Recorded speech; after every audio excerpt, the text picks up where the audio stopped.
Hello friends, welcome to the लेखा परीक्षा। ये पार्ट 2 है क्लास 5th का। ठीक है, लास्ट क्लास में हमने कुछ अकाउंटिंग कॉन्सेप्ट और गैप के बारे में डिस्कशन किया था।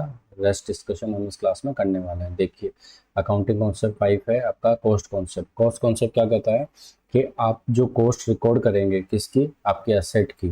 ठीक है, तो किस दिन की रिकॉर्ड करेंगे, उस समय तक की रिकॉर्ड करेंगे जब वो रेडी टू यूज़ हो जाती है। ठीक है, उसको क्या बोला जाता है, उसको हिस्टोरिकल कॉस्ट। ठीक है, हिस्टोरिकल कॉस्ट भी बोला जाता है और ये पेपर में काफ़ी बार हिस्टोरिकल कॉस्ट के नाम से आता है।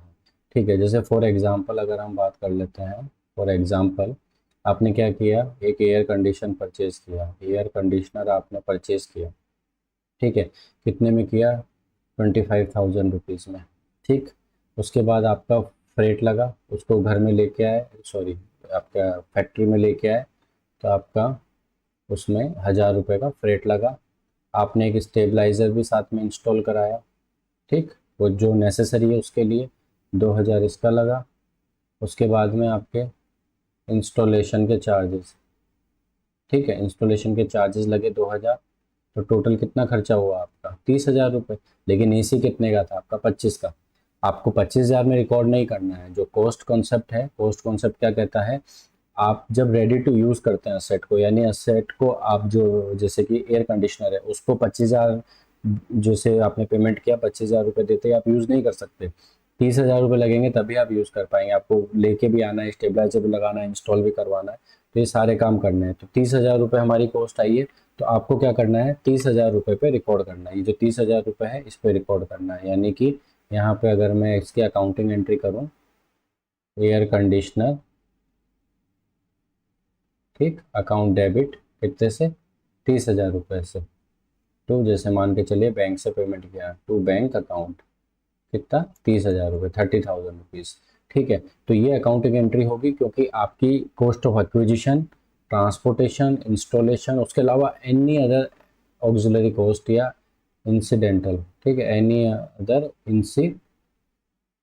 इंसिडेंटल कॉस्ट, जो आपकी मतलब जरूरी कॉस्ट है, जो आपको करनी पड़ेगी क्या करने के लिए, to make the asset ready for use.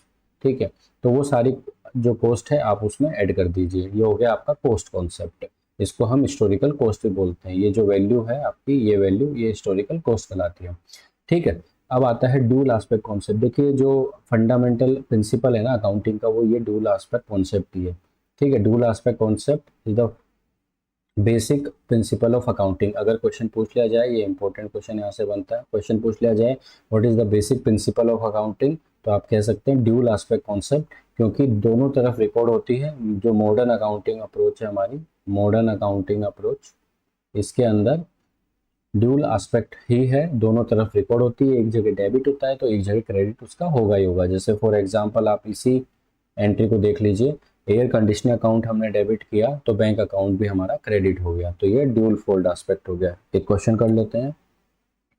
Post price is ₹50 lakh, market price is ₹55 lakh, while valuing the closing inventory the accountant recorded the closing stock at market price with concept is violated। देखिए, इसका जो answer है वो conservatism है, लेकिन अभी आपको समझ में नहीं आएगा, इसके ऊपर हम लेटर आएंगे। ठीक, बाद में हम इसके ऊपर आएंगे। चलिए आगे चलते हैं। 7th है रेवेन्यू रिकॉग्निशन कॉन्सेप्ट या रियलाइजेशन कॉन्सेप्ट। देखिए, रेवेन्यू रियलाइजेशन कॉन्सेप्ट क्या कहता है कि आप रेवेन्यू को तभी रिकॉर्ड करें जब वो रियलाइज हो जाए। ठीक है, कब रिकॉर्ड करना है, only when it is realise, जब वो रियलाइज हो जाए। जैसे कि आपने सेल्स की, उसके बाद में आपने क्या किया, गुड्स सेंड किया, उसके बाद में ये पहुंच गया फैक्ट्री ऑफ बायर। अब आप क्या कर लीजिए, अब आप इसको रिकॉर्ड कर लीजिए, रिकॉर्ड कर सकते हैं। यानी कि हम कह सकते हैं क्या, when risk and reward are transferred to the buyer. यानी कि आपने सेल की और माल को फिजिकली भी दे दिया तो भी ठीक है, या आपको ये देखना है कि उसका रिस्क, अगर वो माल जल गया, चोरी हो गया, तो आपका रिस्क नहीं होना चाहिए, वो बायर का होना चाहिए। उसका रिवार्ड है वो भी बायर का होना चाहिए। जब ये असर्टेन हो जाए, जब ये असर्टेन हो जाए तब आप इसको रियलाइज कर सकते हैं, यानी कि आपने सामान आपने बेचा, बायर आपसे लेने आया था, सामान गाड़ी में लोड किया, बायर लेके चला गया, आप इसको रिकॉर्ड कर लीजिए। ठीक है, तो ये होता है रेवेन्यू रिकॉग्निशन कॉन्सेप्ट या रेवेन्यू रियलाइजेशन कॉन्सेप्ट। आपको कब रिकॉर्ड करना है? जब रियलाइज हो जाए। ठीक है, तो जब आपका रियलाइज हो जाता है सेल, उसी समय आपको रिकॉर्ड करना है। फिर आता है आपका मैचिंग कॉन्सेप्ट। मैचिंग कॉन्सेप्ट क्या कहता है कि जो एक्सपेंडिचर है आपके फॉर द पीरियड, वो आपके रेवेन्यू से मैच होने चाहिए। आपके जो खर्चे हैं, जैसे कि आपने रॉ मटेरियल खरीदा, ठीक, तो रॉ मटेरियल खरीदा, ये आपका क्या है? एक्सपेंडिचर है। आपने रेंट पे किया, ये आपका क्या है? एक्सपेंडिचर है। आपकी सैलरी है, वो क्या है? आपका एक्सपेंडिचर है। तो ये सब आपके किससे मैच होने चाहिए? ये आपके मैच होने चाहिए रेवेन्यू ऑफ द पीरियड। ठीक है, इसको क्या बोलेंगे हम? सेल्स बोल देंगे, टर्नओवर बोल देंगे। ठीक, तो ये इनसे मैच होनी चाहिए। ये उसी पीरियड में आपको रिकॉर्ड करनी है जिस पीरियड में आपका रेवेन्यू रिकॉर्ड किया गया है। ठीक है, तो ये दोनों मैच होके चलते हैं। उसके बाद बात करते हैं ऑब्जेक्टिविटी कॉन्सेप्ट। ऑब्जेक्टिविटी कॉन्सेप्ट क्या कहता है कि देखिए, जो भी आप परचेज कर रहे हैं, सेल कर रहे हैं, वो सारी चीज़ें आपको डॉक्यूमेंटेड करनी है, उसके बिल वाउचर सब संभाल के रखने हैं, और उसी बेस पे आपको अकाउंटिंग करनी है। बायसनेस नहीं होना है। ठीक है, ऑब्जेक्टिव मैनर में आपको करना है। यानी कि इसको बस एक लाइन ये ध्यान रखिए, the company should keep all the bills and receipts that provides proof of the transaction. यानी कि आपने जैसे परचेज किया, तो परचेज किया तो उसका क्या क्या होगा? परचेज के केस में आपका एक तो परचेज होगा इनवॉइस, परचेज इनवॉइस होगा। एक हो सकता है आपका बिल्टी आई हो, ठीक है, बिल्टी हो, या आपका फ्रेट का रिसीट हो, ठीक, गेट पास है। ये सारी चीज़ें आपको संभाल के रखनी है, ये सारी चीज़ें आपको रिकॉर्ड में रखनी है, और इन्हीं के बेस पे क्या करनी है? आपको अकाउंटिंग करनी है। ठीक है, ये हमारा होता है ऑब्जेक्टिविटी कॉन्सेप्ट। नेक्स्ट कॉन्सेप्ट देखते हैं, कंसिस्टेंसी। ठीक है, कंसिस्टेंसी, कंजर्वेटिज्म। कंसिस्टेंसी क्या कहती है? कंसिस्टेंसी कहती है कि जो बिजनेस है, एंटरप्राइज है, उसने यूनिफॉर्म तरह से फॉलो की है किसको? पॉलिसीज और प्रैक्टिसेस। ठीक है, जो अकाउंटिंग पॉलिसीज है, जैसे कि डेप्रिसिएशन की पॉलिसी हो सकती है ना, फॉर एग्जांपल आपकी डेप्रिसिएशन की पॉलिसी हो सकती है। ठीक है, वैल्यूएशन की पॉलिसी हो सकती है। उसके अलावा कोई प्रैक्टिसेस है, किस तरह से आपको अकाउंटिंग करनी है, पहले क्या करना है, बाद में क्या करना है, ये सारी चीज़ें आपने क्या है? यूनिफॉर्म तरह से, कंसिस्टेंट तरह से फॉलो करी है, इनमें चेंज नहीं किया है। ठीक है, इससे क्या होता है? इससे डेटा कंपैरिजन में हेल्प होती है, यानी कि यहाँ से एक क्वेश्चन बन सकता है। ठीक, कंसिस्टेंसी जो कन्वेंशन है, ये क्यों हेल्प करती है? क्योंकि इससे डेटा कंपैरिजन किया जा सकता है। आपको कंसिस्टेंसी कन्वेंशन फॉलो करनी है। और शुरू में हमने बात करी थी लास्ट वीडियो में, जो कन्वेंशन होती है आपकी, जो कन्वेंशंस होती है, ये क्या होती हैं? ये होती हैं बेस्ट प्रैक्टिसेस। यानी कि कंपलसरी नहीं है फॉलो करना, लेकिन ये जो चीज़ें हैं सभी लोग फॉलो करते हैं, इनमें वेरिएशन नहीं किया जाता। ठीक है, जीसीए जो अपन ने देखी थी, ठीक है, जीसीए क्या थी हमारी? Fundamental accounting assumptions. Fundamental accounting assumptions थी। ये क्या होती है? ये होती है कि बिजनेस ने ऐसा तो किया ही होगा, ऐसा मान के चलते हैं। ठीक है, यानी कि अज्यूम करके चलते हैं, अज्यूम करके चलते हैं कि जीसीए तो फॉलो हुआ ही होगा, यानी गोइंग कंसर्न, कंसिस्टेंसी और अकाउंटेंट अक्रूवल, तो ये तो फॉलो हुआ ही होगा। ठीक है, तो कंसिस्टेंसी हो गई, आपको जो अकाउंटिंग पॉलिसी है, प्रैक्टिसेस है, वो आपको यूनिफॉर्मली कंसिस्टेंट तरह से फॉलो करनी है। इससे क्या होता है? डेटा कंपैरिजन में हेल्प मिलती है। सेकंड है हमारा कंजर्वेटिज्म कन्वेंशन। कंजर्वेटिज्म क्या कहती है? इसको हम प्रूडेंस भी कहते हैं। ठीक है, कंजर्वेटिज्म कन्वेंशन क्या कहती है कि जो आपके प्रॉफिट्स होते हैं ना, जब तक वो रियलाइज नहीं हो जाए, उनको रिकॉर्ड नहीं करना है as per realisation concept. But जितने भी लॉसेज हैं, जो भी हमारे खर्चे होने वाले हैं, उनको आपको रिमोट पॉसिबिलिटी होने पे भी रिकॉर्ड कर लेना है। यानी कि इसका जो एग्जाम्पल है, इसका एग्जाम्पल क्या है? प्रोविजंस। जो भी हम प्रोविजंस बनाते हैं ना, वो इसी कॉन्सेप्ट की वजह से बनाते हैं। Provision for bad and doubtful debts, ठीक है, ये बनाते हैं। प्रोविज़न फॉर सैलरी बनाते हैं, प्रोविज़न फॉर वारंटी बनाते हैं, ये सारी चीज़ें करते हैं। ये क्यों करते हैं? कंजर्वेटिज्म कॉन्सेप्ट की वजह से। तो आपको क्वेश्चन कैसा पूछा जा सकता है कि आपको पूछा जा सकता है कि प्रोविज़न फॉर बैड डेट्स बनाया, तो कौन सा कन्वेंशन फॉलो किया आपने? तो ये पूछा जा सकता है। कौन सा कन्वेंशन फॉलो नहीं किया, उसके ऑप्शंस दिए जा सकते हैं। तो आपको रिमोट पॉसिबिलिटी के लिए जो है आपको रिजर्व्स वगैरह सब बनाने पड़ते हैं। तो ये रिजर्व्स हो गए, आपके प्रोविजंस हो गए, ये सारी चीज़ें हो गई। ठीक है, ये हो गया आपका कंजर्वेटिज्म कन्वेंशन। आपको लेकिन प्रॉफिट ध्यान रखिएगा उसके रियलाइजेशन पे ही रिकॉर्ड करना है। ठीक है, वो आपकी जो रियलाइजेशन कॉन्सेप्ट है, ठीक, रियलाइजेशन जो कॉन्सेप्ट थी आपने ऊपर बात करी थी, यहाँ पे ये जो आपकी रियलाइजेशन थी इसी के हिसाब से चलेगा। बट जो आपके लॉसेज होंगे, खर्चे होंगे, वो सब आपके किस बेस पे, रिमोट पॉसिबिलिटी के बेस पे रिकॉर्ड किए जाएंगे। ठीक है, क्वेश्चन देख लेते हैं, ये इंपॉर्टेंट क्वेश्चन है, पेपर में कई बार पूछा जाता है। ठीक है, which convention is also known as the doctrine of prudence. अभी मैंने ऊपर बताया, देखिए यहाँ पे मैंने बताया था ये प्रूडेंस। ठीक, डॉक्ट्राइन ऑफ प्रूडेंस। ठीक, डॉक्ट्राइन मतलब बेसिकली डॉक्ट्राइन क्या होता है, सिद्धांत होते हैं आपके, प्रिंसिपल्स होते हैं। ठीक है, आपके प्रिंसिपल्स होते हैं। तो which convention is also known as the doctrine of prudence. अभी हमने क्या बात करी, कंजर्वेटिज्म। ठीक है, फुल डिस्क्लोजर और ये सब नहीं है, कंजर्वेटिज्म को ही प्रूडेंस का कॉन्सेप्ट कहते हैं। ठीक है, प्रूडेंस का डॉक्ट्राइन कहते हैं, इसका सिद्धांत जो है प्रूडेंस के नाम से भी कई बार ऑप्शन आ जाता है और कई बार कंजर्वेटिज्म के नाम से भी आ जाता है। ठीक है, तो कंजर्वेटिज्म हमने बात कर ली, फ्यूचर लॉसेस को आपको रिकॉर्ड करना है बट प्रॉफिट को रिकॉर्ड नहीं करना है। ठीक है, जब तक वो रियलाइज नहीं हो जाए। अब एक क्वेश्चन हमने छोड़ा था, उसको देखेंगे, एक आगे दो चीज़ें और है वो डिस्कस कर लेते हैं, फिर क्वेश्चन और देख लेते हैं।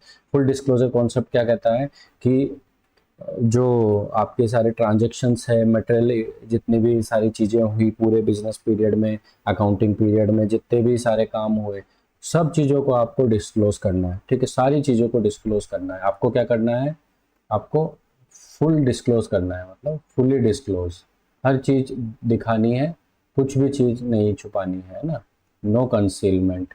बेसिकली इसका मतलब क्या है, नो कंसीलमेंट।